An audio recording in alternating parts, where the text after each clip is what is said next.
All right, 1 Samuel chapter 17.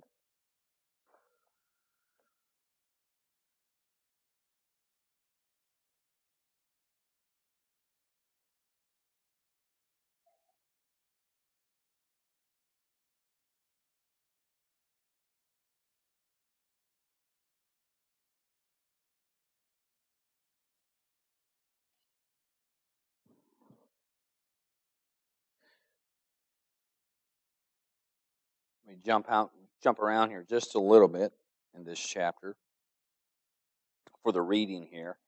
Um, let's start in verse 1, though, of 1 Samuel chapter 17. Now the Philistines gathered together their armies to battle, and were gathered together at Shochah, which belonged to Judah, and pitched between Shochah and Azekah and Ephes Dammim. And Saul and the men of Israel were gathered together and pitched by the valley of Elah, and set the battle in array against the Philistines. And the Philistines stood on a mountain on one side, and Israel stood on a mountain on the other side, and there was a valley between them. And there went out a champion out of the camp of the Philistines named Goliath of Gath, whose height was 6 cubits and a span. And he had a helmet of brass upon his head, and he was armed with a coat of mail, and the weight of the coat was 5,000 shekels of brass. And he had greaves of brass upon his legs, and a target of brass between his shoulders. And the staff of his spear was like a weaver's beam, and a spear had weighed 600 shekels of iron, and one bearing a shield went before him. And he stood and cried unto the armies of Israel, and said unto them, Why are you come out to set your battle in array? Am not I a Philistine, and ye servants to Saul? Choose you a man for you, and let him come down to me. If he be able to fight with me, and to kill me, then we will be your servants. But if I prevail against him and kill him, then shall ye be our servants and serve us. And the Philistines said, I defy the armies of Israel this day. Give me a man, that we may fight together. When Saul, the king, and all Israel heard those words of the Philistines, they were dismayed and greatly afraid. Now it's going to change gears. Now David was a son of that Ephrathite of Bethlehem, Judah, whose name was Jesse, and he had 8 sons. And the man went among men for an old man in the days of Saul. And the 3 eldest sons of Jesse went and followed Saul to the battle, and the names of his 3 sons that went to the battle were Eliab, the firstborn next unto him, Abinadab, and the third Shammah, and David was the youngest, and these 3 eldest followed Saul. Now let's jump all the way, I'll cover what goes on just for time's sake here. Let's jump over to 28 and just read a couple of more verses in this chapter, and then we'll get going from there. Let's jump all the way to verse 28, though. And Eliab, his eldest brother, heard when he spake unto the men, and Eliab's anger was kindled against David, and he said, Why camest thou down hither, and with whom hast thou left those few sheep in the wilderness? I know thy pride and the naughtiness of thine heart, for thou art come down that thou mightest see the battle. And David said, What have I now done? Is there not a cause? And he turned from him toward another, and spake after the same manner, and the people answered him again after the former manner. And when the words were heard which David spake, they rehearsed them before Saul, and he sent for him. And David said to Saul, Let no man's heart fail because of him. Thy servant will go and fight with this Philistine. Let's go ahead and pray. Father in heaven, Lord, I love you. Lord, I thank you for all those who are here tonight, Lord. And Lord, we thank you for the privilege to be able to meet and freely hear and proclaim your word. And Lord, again, we do thank you for our nation that you have raised up. Lord, we ask your blessing upon the service tonight. Lord, I pray, again, this time would not be a time of vanity, but Lord, that your word would have free course to work in our hearts and lives and draw us closer to you and change us. Father, please bless tonight. Please meet the needs that are here. Lord, I love you. I pray this in Jesus' name. Amen. The last lesson, of course, we looked at 1 Samuel chapter 16. Remember, 16 actually takes place after 17. It's not quite chronological. That takes place after. That's where you're looking where David, the Lord brings him into perhaps the most dangerous place in the nation, and that's right into King Saul's house. And we talked about how that was his classroom and how the Lord was going to use this time to prepare him to be the king of Israel. And now it's jumping back here in chapter 17 to before he was in King Saul's house. And of course, the battle here with Goliath. The Philistines have started a war with the nation of Israel. They were, of course, enemies. They're going to be fighting, through a significant time frame.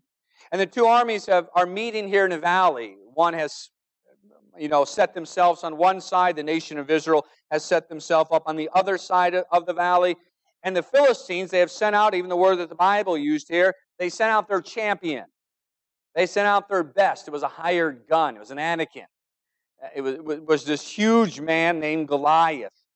And they sent him out to fight for him, and they said, listen, we want to do this different as Israel's preparing for the battle. Goliath is the one who speaks up and says, no, let's do this different. Let's just have one-on-one. I just want one man to come and fight me. He wins, we're done.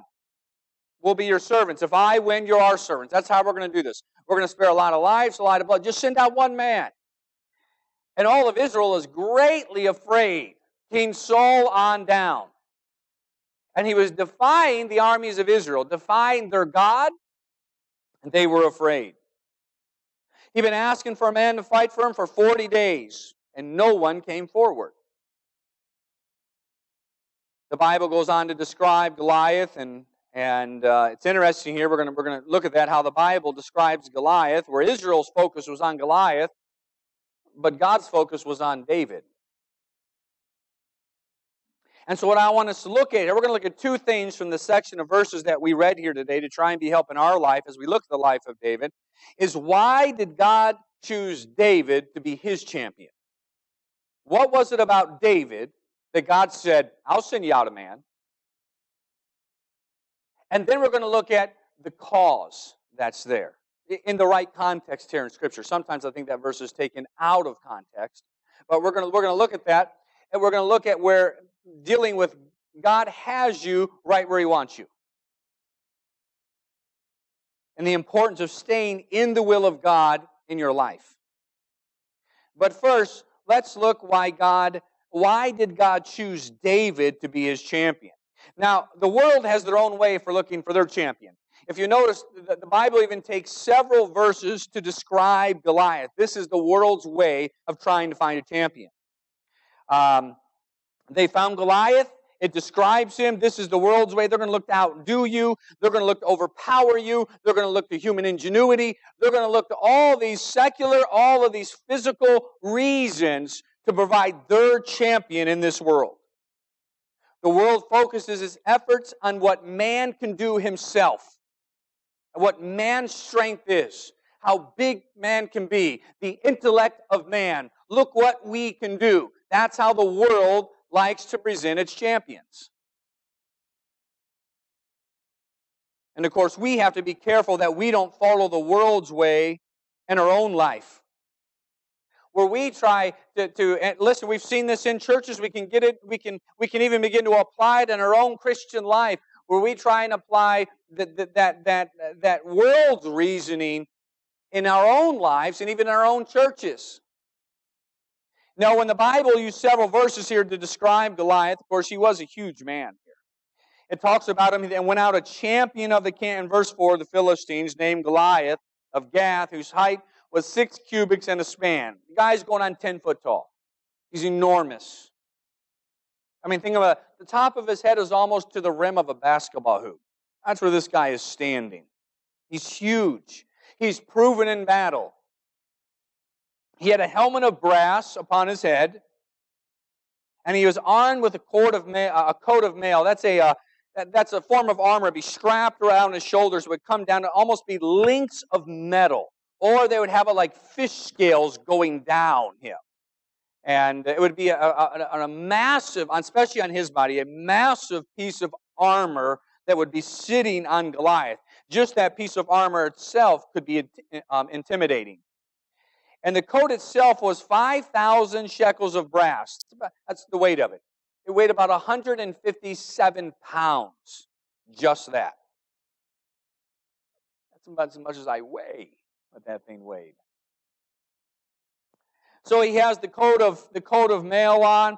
He had the greaves of brass upon his legs. And notice his legs. Usually when they wore this in battle, a man would only wear one on his right leg. It was designed to protect from the knee down all the way down to your shin. This piece of brass that would go down. Well, Goliath's big enough. He has one on each leg coming across. It goes on, he talks about a target of brass between his shoulders. This is debated what it was. Most people say it was another type of shield that he had, and when it was describing him, he had it actually spun around, hanging down his backside at that point in time, a small shield. Others say it's not even close to a shield, that it's actually a small type of javelin. Which one is right? I don't know. And so he has this, and again, it's just describing how massive he is, how prepared he is for the battle. He has, and the staff of his spear was like a weaver's beam, and his spearhead weighed 600 shekels of iron. That's about 17 pounds, just the head of his spear weight. Imagine that object being thrown at you by Goliath. A 17 pound, just the head of it, 17 pounds of that thing screaming at you. That's what he's holding. And so this guy comes out. I mean, it would have been quite the sight for Israel to see as Goliath came out. My guess is he already had a name. He already had a reputation for himself. They probably knew that Goliath was the hired gun that the Philistines had, but they weren't prepared for what happened that day in the valley. When Goliath alone steps out and he just wants one man to fight him. And of course, the nation was completely distraught. Their eyes were focused on Goliath. That's what they were looking at. That's what Israel was focused on, while the whole time, again, God was focused on David. The world selects a champion based on who is the biggest, brightest, strongest of the bunch. That's going to be the world's champion. That's how it's determined. Remember, God has already set a pattern here. That's not the way He works. We looked at that in the very first message, or the second message of this, when God had sent Saul to anoint David. It wasn't the person everybody thought it was going to be. It wasn't the biggest and the brightest and the oldest. That wasn't who God went after. That's the world's way of looking at things. But the Lord has His own way when He's looking for a champion. Within our text, just to stay with that, there's not much really said about David himself. It talks about his lineage, his family. It's not going to give us his height. It's not going to tell us what armor he had, because he had none. And I'm going to mention to us about a slingshot right here. Not going to say anything about it. It doesn't describe him as what the world will be looking for. But it changes gears. Right after an Israel is afraid, the Bible jumps. Now David. Now let's talk about David. Now let's talk about God's champion. So why did God choose David to be His champion? Remember, the Bible tells us, look over in Isaiah chapter 55. Isaiah chapter 55. A good truth here.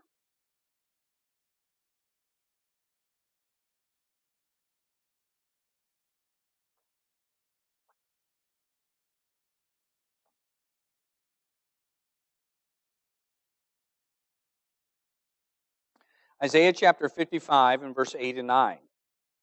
The Lord is speaking. He said, "For my thoughts are not your thoughts, neither are your ways my ways, saith the Lord. For as the heavens are higher than the earth, so are my ways higher than your ways, and my thoughts than your thoughts." God doesn't think the way we think. He doesn't respond the way we respond. And so God knows the challenge that is brought forth. This isn't a surprise to the Lord like it was to the nation of Israel. The Lord wasn't surprised either, of course, certainly disappointed in the amazing lack of faith in His own people, as no one who was in the army was willing to step forth and fight Goliath. The guy's been out there for 40 days. But the Lord certainly had His champion in mind. The Lord, as we saw when He called David, the Lord is someone who looks on the heart of a man. He goes right to the character. of a man. That's what he's looking for. That's what he's looking to bless. Look over in Acts chapter 13. Acts chapter 13, one verse right here.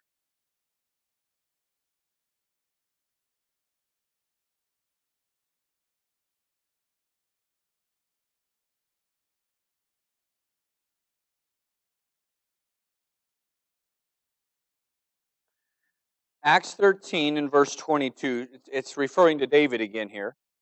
And when he had removed him, he raised up unto them David to be their king, to whom also he gave testimony and said, I have found David, the son of Jesse, a man after my own heart, which shall fulfill all my will. When the Lord was looking for a man, what he was looking for, he was looking for somebody who was seeking God. David was not seeking to be a champion. David was simply seeking God. Too often today, we're too busy seeking to be champions instead of seeking God. But David was a man who was after God's own heart. The Lord had recognized that in David when he was taking care of the sheep from the time he was a very young man, and his life began to mature in his faith, and he realized that the Lord had a man here in David who truly was making his life all about him, who was a man of integrity, a man of character, and a man of faith. And that's what the Lord's looking for. When Goliath came out, Goliath didn't go to King Saul and say, listen, you got this. You're the biggest one here. You're head and shoulders above the rest of the army. You got this. It wasn't what he was looking for. He was looking for somebody that would have a heart for him.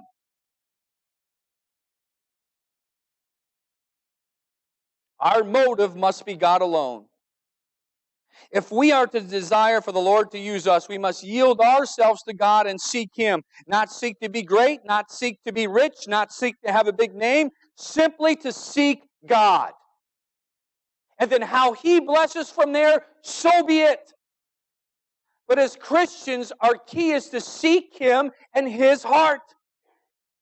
And however the Lord directs from there, we trust Him with it. Whether it's through abundance, whether it's through poverty. Learn whatever state you are in, therewith to be content. Because you're making your life about God. See, what God's looking for, who He's looking for to use, again, is those who have the heart.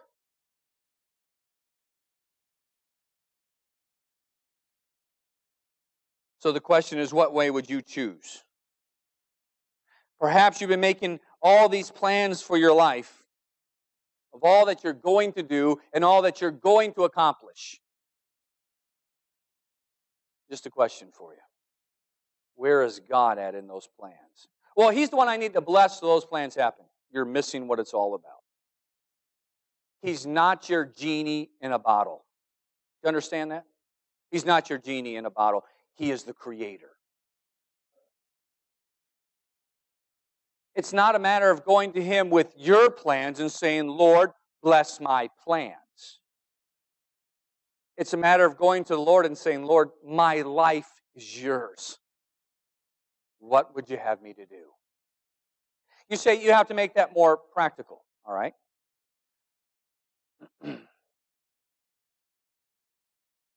You can draw this. See, the reason why we don't, I think all of us can see how practical this can be. The reason why we don't like to dwell upon it, because that's when it really changes us. It does. It's where you actually get into the idea of denying self. It's where the different sayings we can use. The rubber meets the road. But it's not necessarily that difficult, and it doesn't take a spiritual giant to figure out how to make that practical. You see, because the reality is we all have our own hopes and dreams. We're flesh. We all have those. There's nobody here that doesn't have that. But as we understand as Christians, we begin to understand that the way of our own heart will lead us down a path that you do not want to go down. I mean, you can look at the men who have followed their own heart. Just see the example time and time again that we have of the vanity of the course they have chosen, of the families that are broken behind him.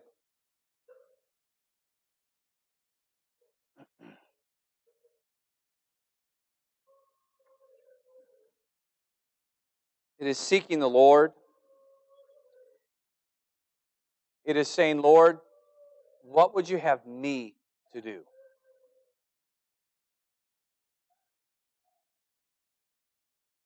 It's waiting on the Lord for those decisions in your life.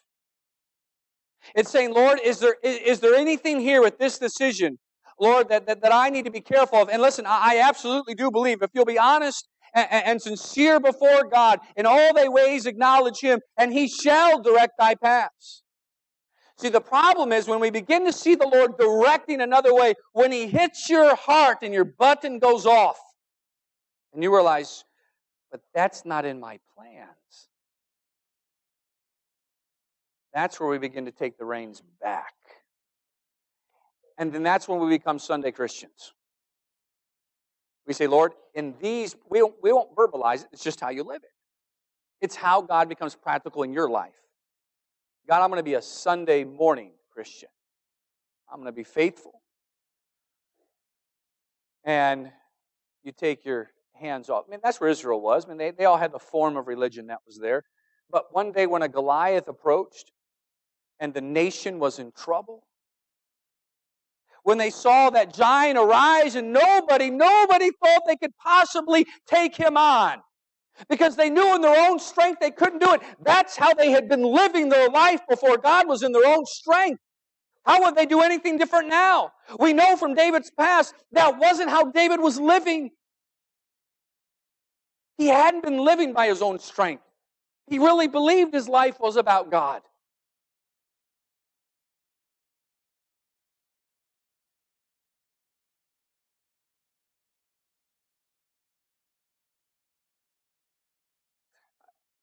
Now, I remember when I surrendered, the night that I surrendered to preach, the Lord had been working on my heart for a while, and I was refusing to surrender to God's call on my life. One, I just didn't simply believe God would call me to preach. I already tried it one time. It was a complete and utter disaster. And I wanted nothing to do with that again. I mean, public speaking is petrifying anyhow. And then the first time you do it, you fail miserably to where you're frozen and the pastor has to come up and remove you from the pulpit. It's not a good start. And so I could not see God in, I never stepped behind the pulpit up through that, all those next, however long that was, over a year later now at this time. I still wasn't seeing God in it. And I was seeing the men that I was meeting that God was using.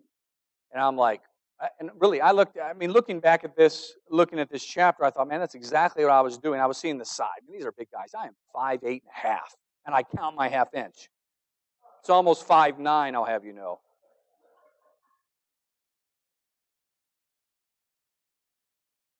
I knew I couldn't speak well. But I was trying to base who God would use the same way the world bases on who they will use. But see, the way God chooses, it's something that all of us can attain to. All of us. It's a matter of yielding your heart.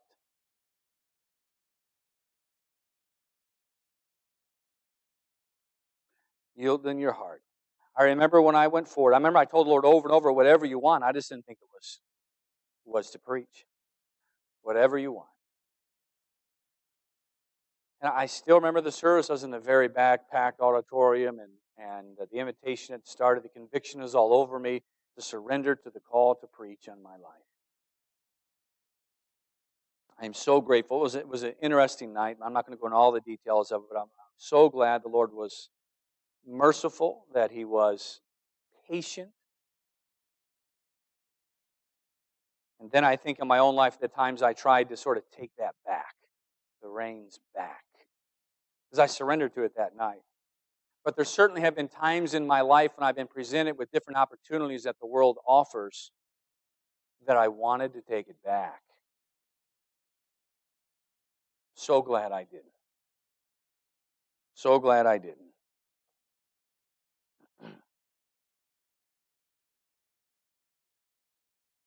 And now, change gears here a little bit. When the Lord introduces us to David here, David's going to be the man fighting. As soon as Goliath presents himself, Israel's afraid. It goes right into David.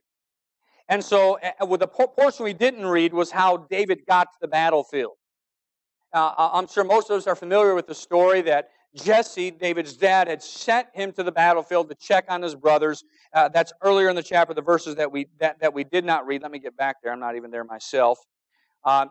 David heads to the battlefield. When he gets there, he learns of Goliath. He learns what's taking place. He sees what's happening, and he's really just amazed. As you're coming down through verse 20, David heads to the battlefield. Jesse sends him.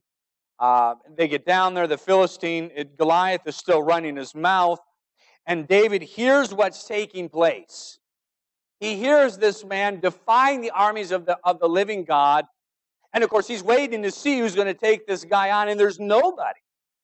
And he started, well, what happens for the man? All right, how's the king even going to reward the guy that goes ahead and whips this guy? I mean, it was as if it was a no-brainer to David. It wasn't an issue if Israel, any man in Israel, could defeat him. It was obvious to him. Because that's the way he was living his life. And of course, Eliab gets aggravated. David's asking what happens to the man that defeats Goliath. And Eliab rebukes him. No doubt Eliab was under conviction when he heard David speak. No, whenever you really start to do what's right, there's going to be those that are going to be there to rain on your parade. There's going to be those to absolutely rain on your parade when you determine to do what's right. David had that happen. It was his oldest brother. But remember, it's God's opinion that matters most, not man's. When David's brother, Eliab, had spoken to David and said, why are you here? I know the naughtiness of your heart. What about the sheep? David responds, what have I now done? Is there not a cause? David knew God had a reason why he was there. I didn't come here on my own. That's not why I'm here right now. And David's realizing more and more as he's speaking with his brother why God has him there. I didn't come here on my own. Our Father, He sent me here. This isn't out of some vanity that I have, but my Father sent me here, but I am realizing why God has me here. Boy, it's so important that we see that in our own life. Why God has you here. What is your cause? Because no doubt God has a cause for our life. He has a will for our life. There is a cause as to why God put all of us here in Anchorage, Alaska. There's a reason for it. From the timing of it, there's a reason for it. Finding God's cause or God's reason and God's will for your life, of course, is most important. Because we're all going to have to face different types of Goliath in our life. We're all going to face things in our life that want to prevent us from doing God's will, that want to take us away from God's will. Boy, if you're not seeing the cause of what God is doing in your life, you're going to get sidetracked. You're going to get off target. If you're not certain, listen, I know what God has for me. I know what I'm to do with my life. And of course, for all of us, that is all about glorifying Him. It's so easy to get sidetracked and swept away. Usually starts we get sidetracked with something small, and then before you know it, you're living for self and not God. Most Christians are not sidetracked with bad things and sinful things. They're sidetracked with good things that simply take them out of the will of God.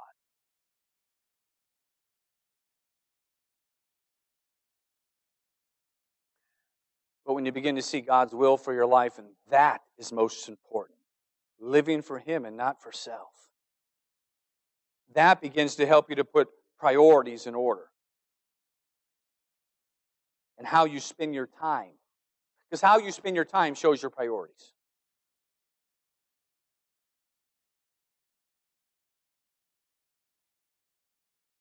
God's reason also for us here will demand sacrifice. It'll demand sacrifice.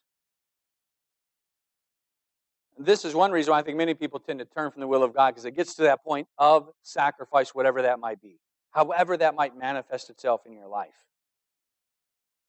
There were those who said, Lord, I'll follow you, whithersoever thou goest, I'm going to follow you. And Christ responded, listen, I have nowhere to lay my head.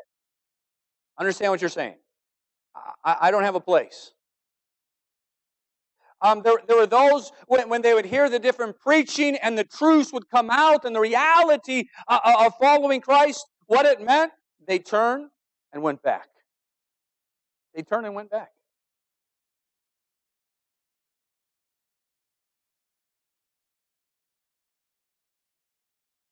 I think of those verses like Romans 12, 1 and 2. I beseech you, therefore, brethren, by the mercies of God, that you present your bodies a living sacrifice, wholly acceptable unto God, which is your reasonable service, and be not conformed to this world.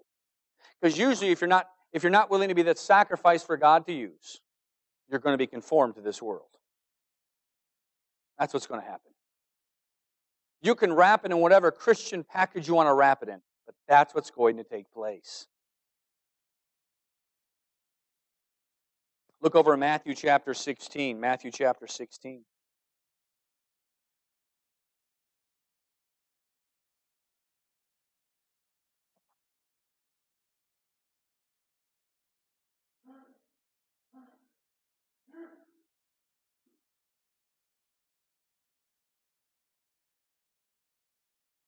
God's cause and will is what's most important. God's cause help us to establish the right priorities to spend our time right. God's cause and reason for our life does demand sacrifice. Matthew 16. Let me start in verse 24. Then said Jesus unto his disciples, if any man will come after me, let him deny himself, take up his cross, and follow me. For whosoever will save his life shall lose it. Well, do you see the truth of that? We like the word whosoever, don't we? For whosoever shall call upon the name of the Lord shall be saved. We like when it's used in that context. Even when it's not that particular word, for God so loved the world that whosoever believeth in him should not perish, but have everlasting life. But this whosoever, for whosoever will save his life shall lose it. And whosoever will lose his life for my sake shall find it. If you're seeking for meaning in your life in the things of this world, you're going to lose it. You're going to miss what it's all about, is what he's saying. But when you begin to lose yourself for the will of God, you begin to find what life is all about. The world is very deceptive for all of us. Any of us could be. It doesn't mean, listen, you say, what do you mean? Do we all have to surrender and go into full-time ministry? Of course not. But what I need you to do is to be honest with yourself. I need you to be able to look in that mirror without looking away for a few minutes. All right? I need you to be able to look in that mirror, try and be honest with yourself, and see, all right, what is my cause before God? Why am I here? What is it that I'm actually living for?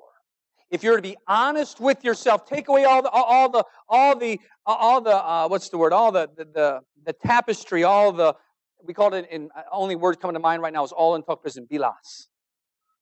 All of the covering, and just get rid of all that. We package it all up so we can sleep at night. Remove it. Be honest.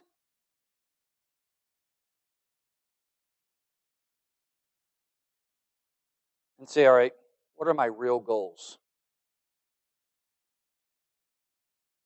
What are my real goals?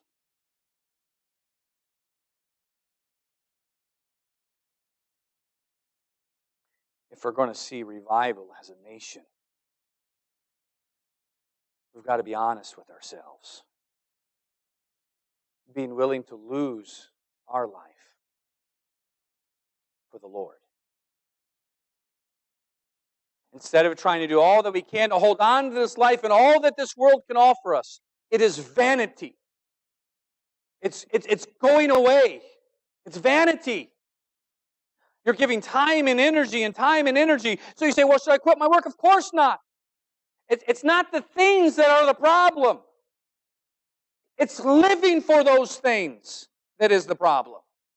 It's living for the promotion. It's living for the name. It's living for the success. Instead of saying, Lord, all that is in your hands. Lord, guide me. Just help me this day. Right now, Lord, let's say it's tomorrow morning. All I have is today. That's all you have. You woke up and you're breathing. Rapture hasn't happened. You're going to wake up in the morning. I'm going to presume the rapture hasn't happened. I'm going to presume we all make it through the night. We get up in the morning. You've got Monday. You've got the 4th of July. What are your goals? What I'm saying is to make it practical. Those goals should be all about the Lord.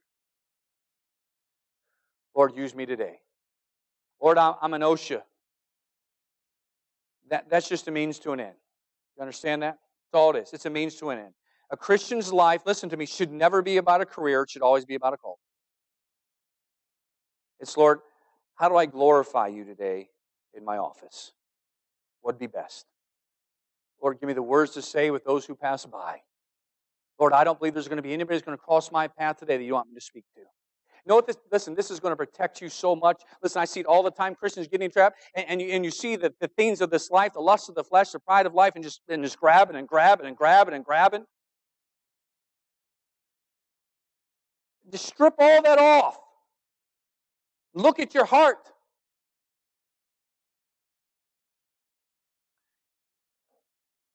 Begin to see it is all about glorifying Him. It's about Him, being willing to deny self. There's going to be sacrifice involved. There's going to be some hopes and dreams that we set aside. But this is what I need you to understand, and the principles is from Genesis to Revelation. Paul said it best when he examined his current dreams of life and all that he obtained. When he compared that to Christ, it was rubbish. You understand all those dreams and the things that has your mind and the way that you're going when it's not of God. You know, your eyes are all big and you think this is it. I am telling you, it's rubbish. You're seeking to save your life, but you're going down the road that's going to cause you to lose it. Teenager, it doesn't matter. This isn't just for somebody here. It's for the teenagers and saying, Lord, how can you use me today? God, what's my reason today?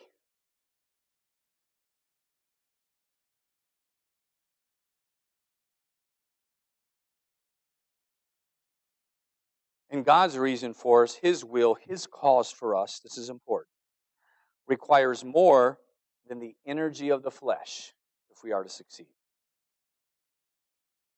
It requires more than the energy of the flesh if we are to succeed. Just like with David. David, in the energy of the flesh, had no hope against Goliath. No hope. We'll get into the battle next week, actually, of Goliath. But he had no hope. If he was going to succeed at taking on the Goliath, if he was going to succeed to glorify God, and you want to talk a man that turned a nation around and reminded them of the God that they serve, boy, did he do that. Because his success was not based on human effort and human energy. It was spiritual. It was trusting God. It was faith. But we have our plans and schemes that lay aside faith. We're going to need the strength of the Lord if we're going to succeed. Many times the Lord will allow, and understand this, many times the Lord will allow defeat in your life. even when you're seeking Him at times. All right? He will allow defeat, those difficult times. One of those reasons, and there can be multitude of reasons why, but one of those is for you to see at times how weak we really are and to lead to a greater dependence upon Him. You know, Paul had a thorn in the flesh that he just could not get rid of. It's something that he sought the Lord 3 times. But then he began to realize why the Lord had this here, why the Lord allowed this thorn in his flesh. He was learning one of the greatest truths we can learn to be successful in life, and that is that my grace is sufficient for thee. For when I am weak, then I am strong. Because it's not through his human effort. We all need God's strength. We need His for the life that we are facing. And God's cause, what's great about it all, it also is eternal in nature. It has eternal implications in our life. It's not just something temporal. It's eternal in nature. With every head bowed,